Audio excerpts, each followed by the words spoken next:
안녕하세요. 여행기자입니다.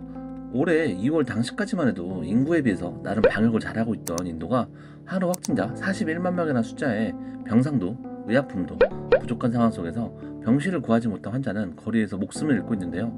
사실상 의료 시스템이 마비가 왔다고 봐야 하는데 코로나19 방역으로는 그래도 인구 대비 상황이 좀 희망적이었던 인도가 갑자기 코로나 대확산으로 급변하게 된 배경에는 다들 아시다시피 쿤브메라든 대규모 종교 행사 2번과 지방선거 1번이 아마 연달아 진행을 하면서 코로나가 걷잡을 수 없이 퍼지게 되었는데, 이번에는 인도 접경에 있는 네팔이 우리가 인도로 경험했던 어떤 익숙해 보이는 상황이 지금 전개가 되고 있는데요.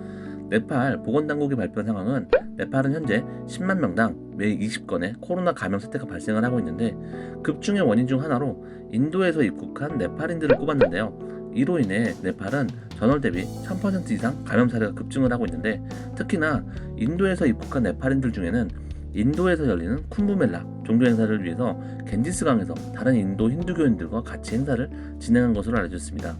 이로 인해서 네팔의 감염자 숫자는 약 2주 전에 인도가 지금처럼 크게 확산이 되기 전과 많이 비슷한 방향으로 가고 있는데, 국제적십자연맹이 인용한 정부 수치에 따르면 인도와 같은 위기에 대해서 경고를 하면서 지난 주말 네팔의 코로나 바이러스 검사 중에 약 50%에 해당하는 건이 바로 양성 반응을 보였는데요. 확진자 중에는 전염력이 더 강한 영국발, 인도발 변이 바이러스 감염된 사례가 보고가 되기도 했는데, 어떻게 보면 지금 약간 인도에서 일어나고 발생하는 일은 멀지 않은 미래에 곧 네팔에게도 올 수 있는 위기라고 보여지는데요.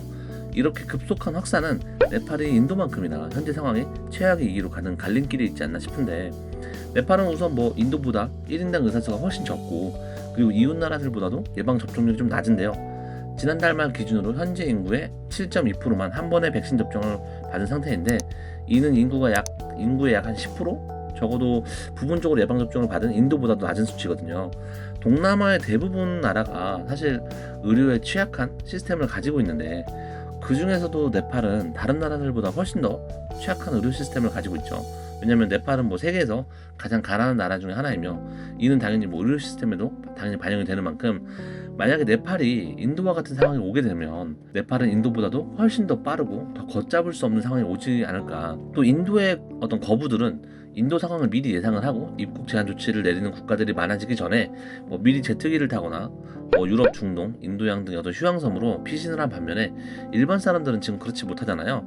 어떻게든 인도를 벗어나려고 도보로 이동을 하든 어떻게든 국경을 넘으려고 인도 국경 지역에 좀 사람이 몰리고 있는데, 이를 대변하듯 네팔 국경에 한 달 전에는 보통 약 한 100건의 사례가 있었지만 현재는 하루에 약 8,600건이 넘는 상황이라고 하는데요.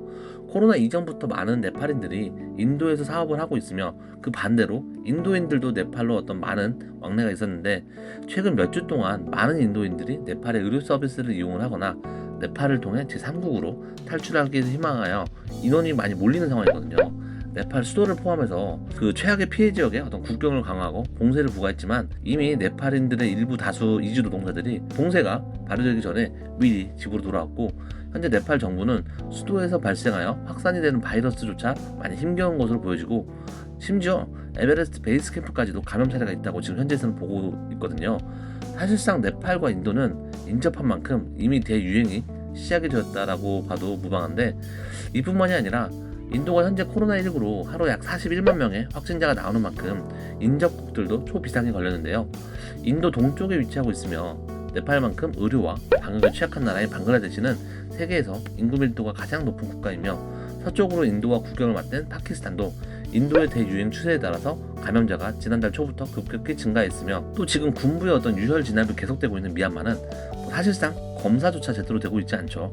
태국과 인접한 라오스도 지금 감염률 증가율이 22,000% 중에서 1위를 기록했고, 네팔과 태국도 1000% 이상 급증하면서 그 뒤를 이었습니다. 동남아의 방역 우수국이라는 태국도 하루 확진자가 2,000명, 그리고 사망자가 31명 발생했는데요. 특히 확진자가 늘어나는 이들 개발도상국에는 훨씬 더 전염력이 강하고 감염이 잘 되는 인도발 변이 바이러스가 퍼지고 있으며, 인도에서 출현하는 이 변이 바이러스 B1617로 불리는 이 변이를 일부에서는 약간 이중 돌연변이라고 부르는데, 우리가 인도와 어느 정도 거리가 있다고 코로나 상황을 약간 느슨하게 생각을 할 수 없는 게 이러한 변이 바이러스 때문인데요. 아무리 해외를 제한을 하고 여러 번 코로나 검사를 하고 자가격리를 시행을 하더라도 100% 완벽히 제어를 할 수 있을까요? 그러니까 특정 국가의 어떤 코로나가 확진자가 많아진다는 건 그만큼 그곳에서 어떤 신종 변이 바이러스가 출현할 가능성도 커지는 거고, 이러한 바이러스는 감염을 일으킬 때마다 사실 진화를 하는 거잖아요.